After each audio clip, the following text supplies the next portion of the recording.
If just one officer would have said, we did too much.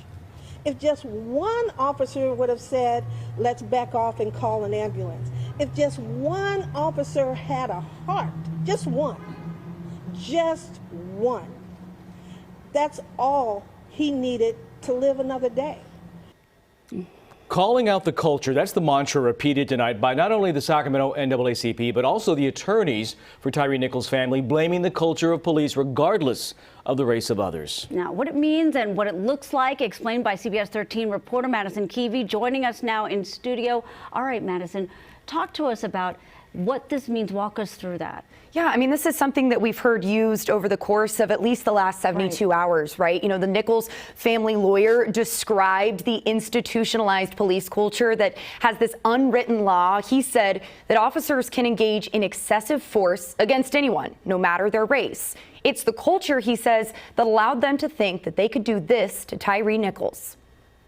It doesn't matter if the officer is a black officer, a Hispanic officer, or a white officer. It is the culture that allows them to think they can do this to Tyre. The call for justice in Memphis. This moment, security video from afar shows part of Tyre Nichols' encounter with Memphis police that would ultimately lead to his death. 5 black officers caught on camera committing a crime, but it's not their race, Attorney Ben Crump said, that led to the violence. We have to have this conversation because this institutionalized police culture that suggests you can do this to people in certain communities who look a certain way cannot be tolerated.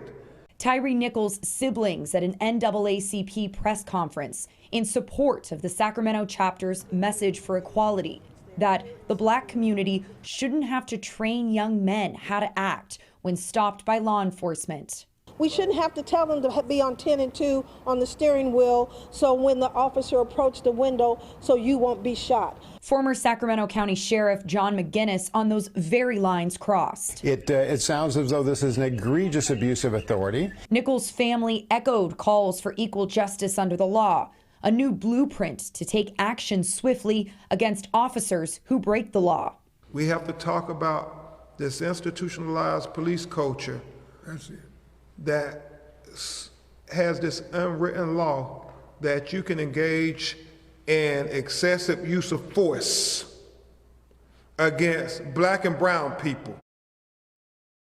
There was a moment at the press conference here in Sacramento today where the NAACP president shared about the training when law enforcement makes a stop, and it was this emotional pivot. You could actually see the reaction for Nichols' siblings, who now know all too well what that looked like, that actual physical reactions to that. They understood it. And after that, of course, they chose to be together in private when that video was made public instead of being at the Capitol surrounded. You know, they wanted to be together at home as they walked through this. I heard you say that earlier, and it's almost as if they lost him again. They found out again that he died because you just want that private moment just to cope with everything. Absolutely. Just to see someone you love in that way on that video, just You go through it unbelievable. all over again. Yeah. Madison, thank you. There's a new push, by the way, tonight to name a law after Tyre Nichols that would force officers who witness alleged police abuse to step in and stop it. Now, Tennessee already has a law like that in place. It's unclear if they want to rename the law in place after Nichols or enact a federal law. By the way, California has a similar law in place. Both states passed the measures back in 2021 in the wake of George Floyd's death.